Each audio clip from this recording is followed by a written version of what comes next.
Hello and welcome everybody to my channel Omni Bioentrance, and today I will be dealing with the IISER Aptitude Test Entrance Exam question paper conducted in the year 2023. I will be dealing with the subject biology only, and if you are new to my channel, please do like, share and subscribe. Coming to the first question. Match the entries in column 1 with their functions described in column 2. So squamous epithelium.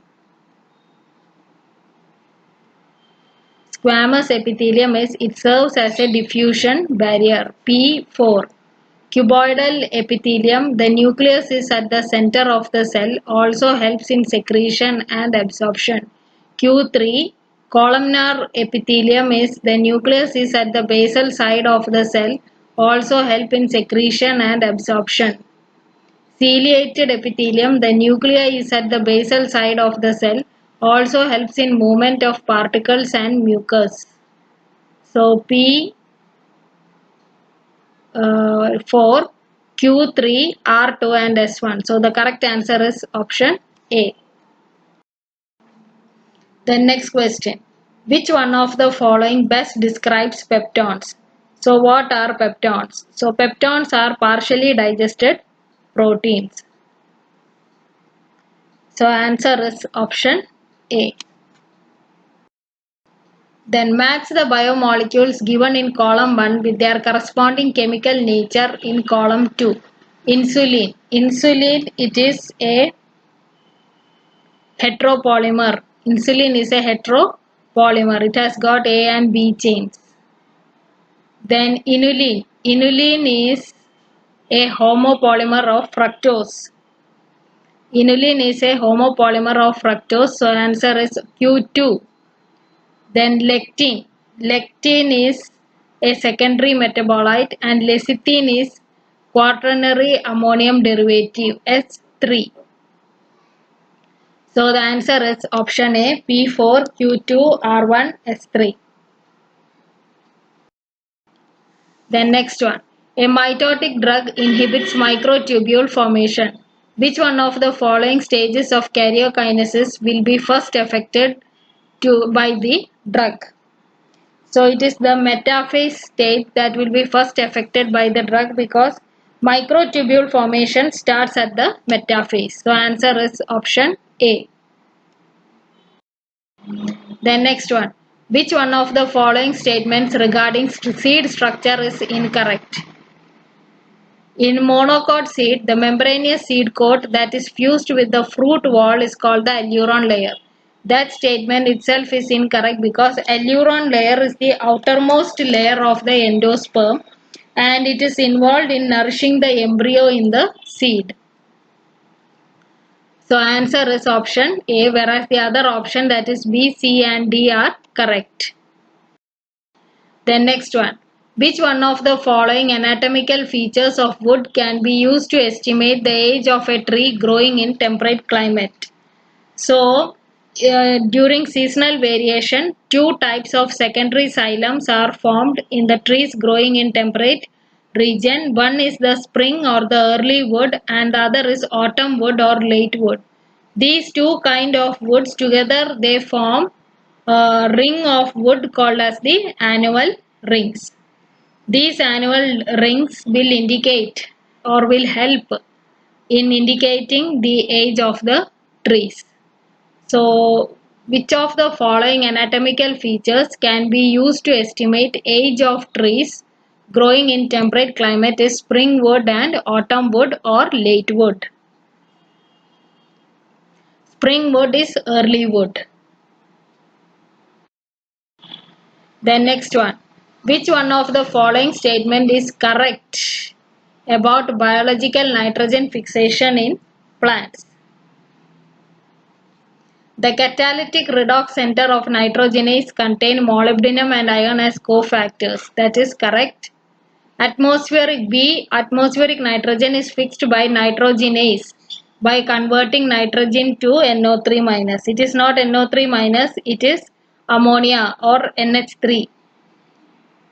Then nitrogenase can function optimally only in the presence of molecular oxygen. No, because nitrogenase enzyme is sensitive to oxygen and it irreversibly inactivates the enzyme. So C is also not correct. The transport of important amides like asparagine and glutamine produced by transamination to different parts of the plant body is mediated by phloem.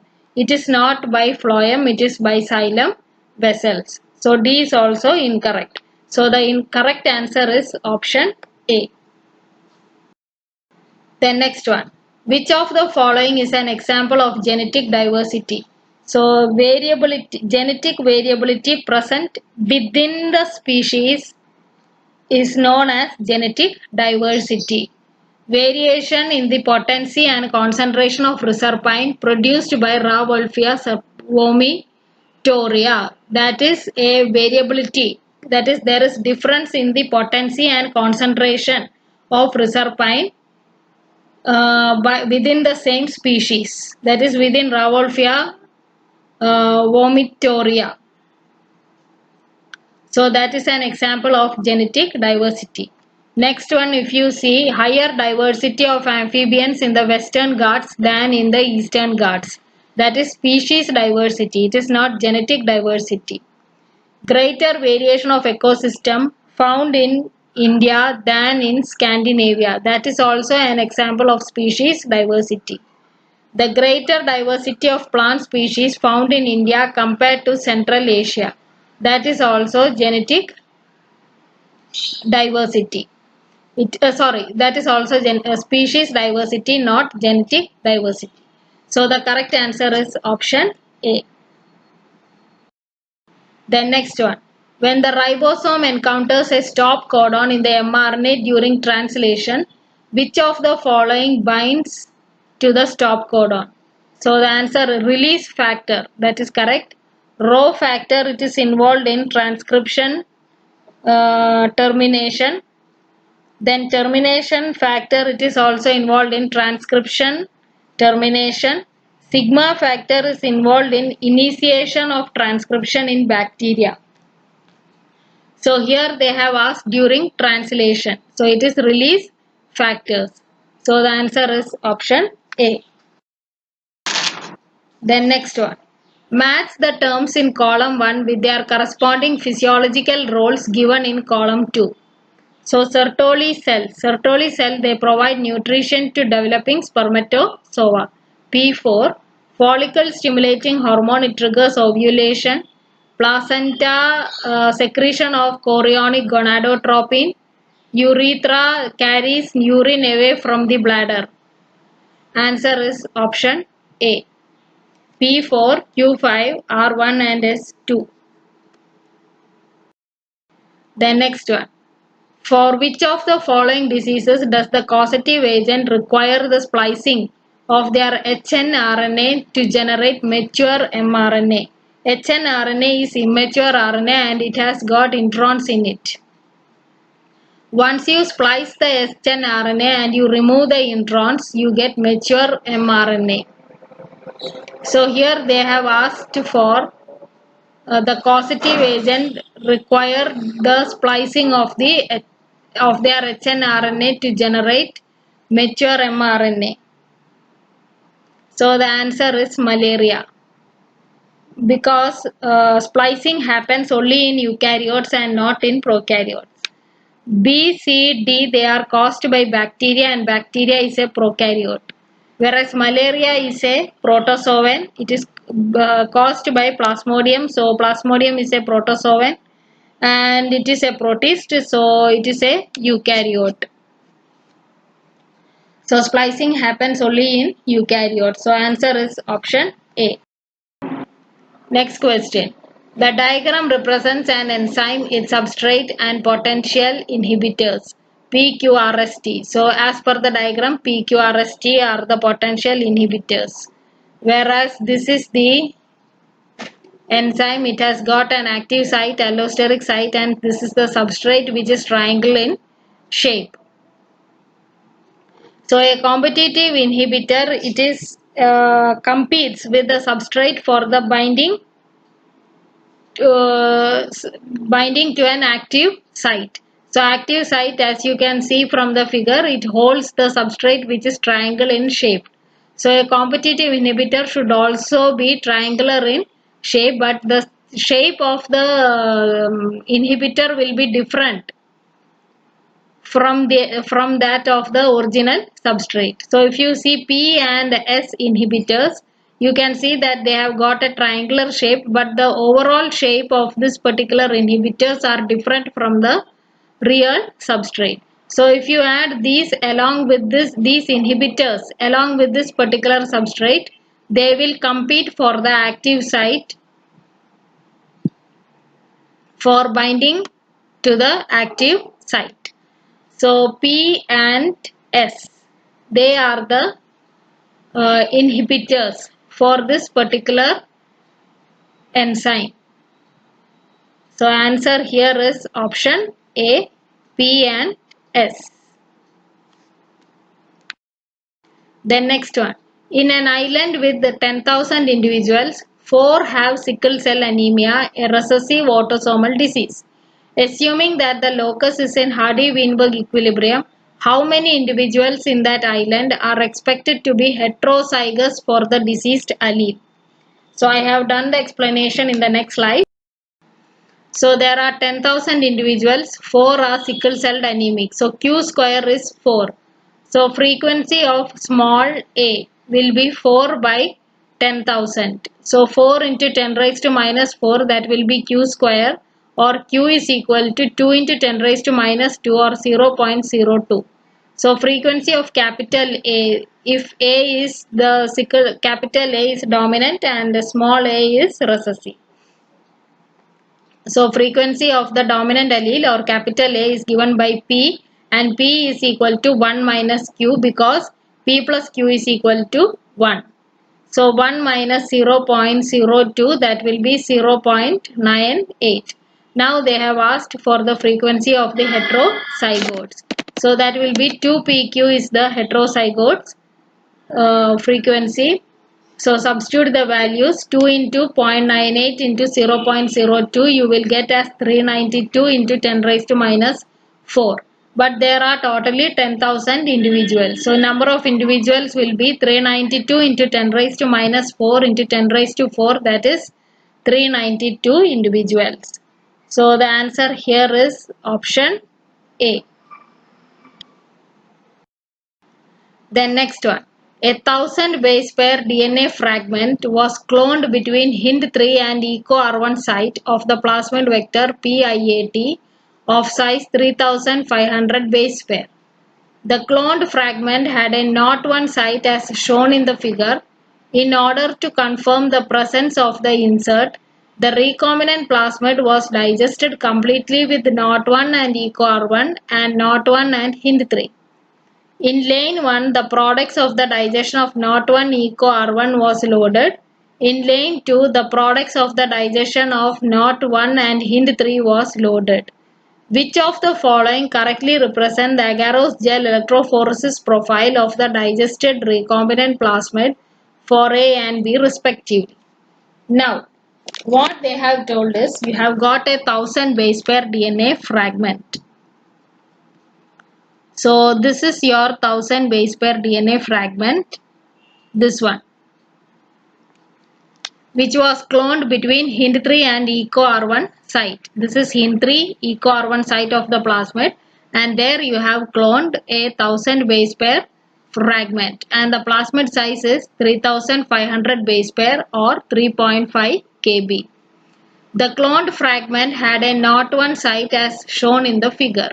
So this is the fragment I told you, it is the fragment that they have used for cloning. It has got a NOT1 site as shown in the figure. So here is the NOT1 site. In order to confirm the presence of the insert, now after conducting the cloning experiment, you have to see whether the plasmid that you have cloned is carrying your gene of interest or your insert in the plasmid. For that you have to do restriction digestion. So what they have done is to confirm the presence of the insert, the recombinant plasmid was digested completely with NOT1 and EcoR1. So first you have done two digestions. that is not one eco R1 and not one Hind 3 digestions have been carried out to see for the presence of the insert. Then in lane 1, then you have done the agarose gel electrophoresis. In lane 1, what you did was you loaded the products of digestion of not 1 and eco R1. And in lane 2, the products of digestion of not 1 and Hind 3 was loaded.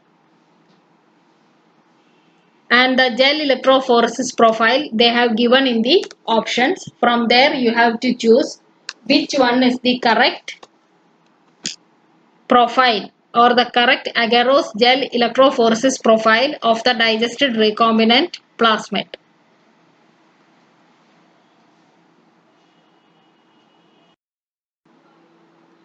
So here if you see, you can see that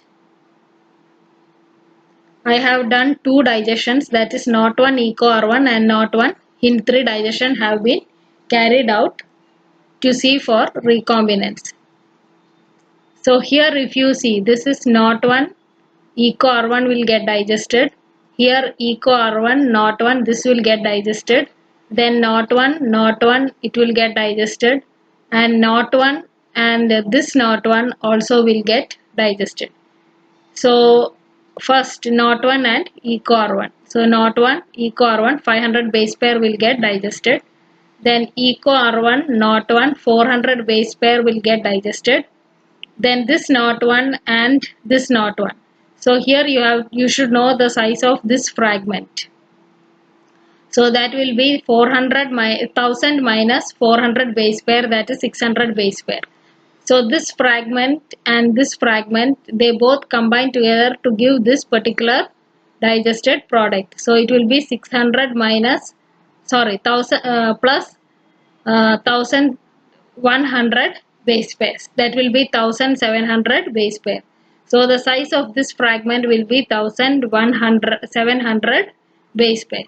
Now if you see for this particular digestion, this not one and this not one, it will be 500 plus 1100 base pair, that is 1600 base pair.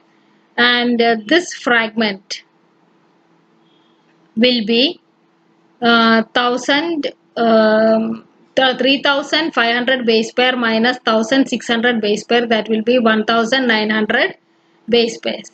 So you will get 500 base pair, 400 base pair, 1700 base pair and 1900 base pair.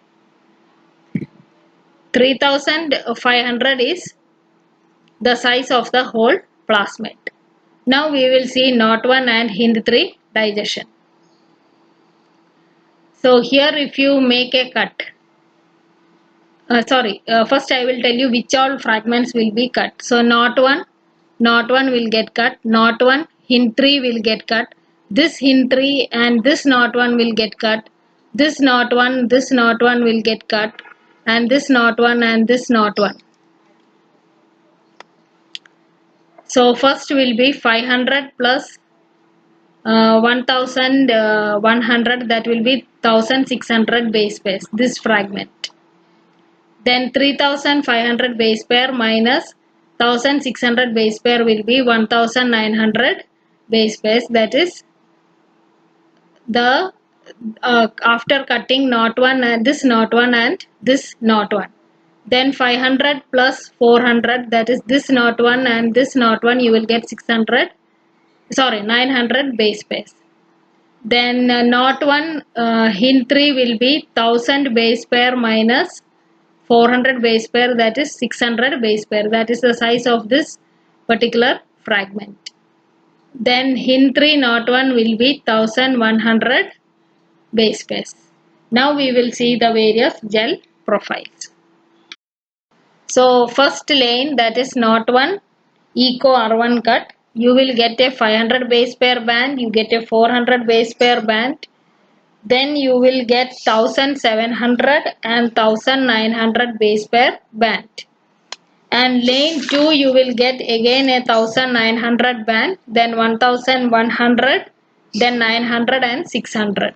So our calculation is correct as per lane 1 and lane 2 in option A. So the correct answer here is option A. The next one. The following pedigree chart shows the inheritance of a genetic disorder 1, 2 and 3, 2 are the only affected individuals. Which of the following is the correct pattern of inheritance of the disorder and the genotype of the 2, 3 individual? So here if you see, you can see that there is a skipping of generation. First generation had, second generation no, third generation again the disease appeared. So this is a case of autosomal recessive condition, because in autosomal recessive condition it shows skipping of generation. Now there is, so autosomal dominant can be ruled out, B can be ruled out, autosomal recessive heterozygous A, and D autosomal recessive homozygous for the normal allele. So we have to see whether 3 individual is heterozygous or homozygous. Now before coming to that, there is something called as X-linked recessive also they have given. Now this pedigree, it doesn't show X-linked recessive condition. Why? Because the father here is affected. Okay, that's okay. Then the daughter in 2, here, this will be carrier. Yes. Now if it was a carrier and the father is normal, then the son should have been deceased, because the son inherits an X chromosome from the mother. And the son has only one X chromosome, because son is XY. So the son should have been deceased if it was an X-linked recessive condition. So it is not X-linked recessive, it is autosomal recessive. Now you have to see, we will see whether the 2, 3 is heterozygous or homozygous. Now if you see this one, they have told that 1, 1 is normal dominant individual. It is not any recessive individual, it doesn't have a shading. So it is capital A, and 2 is autosomal recessive we have told. So both are small a, small a. Now upon crossing you get capital A. Both the individuals are normal but they are heterozygous. Now this individual, that is 3, 2 is deceased. So if 3, 2 is deceased, then he or she should have inherited a small a from this individual and a small a from this mother. So if this individual must be a carrier of the disease, and mother is already a carrier, we know that, or heterozygous of the disease. So here this individual has to be a heterozygote. Only then the daughter, this one 3, 2 will be deceased. So capital A, small a, you get capital A, small a, and small a, which is a deceased individual. So it is autosomal recessive and heterozygous. So the answer is option A. So thank you for watching my channel. Please do like, share and subscribe. If you are new to my channel, please don't forget to subscribe. Thank you.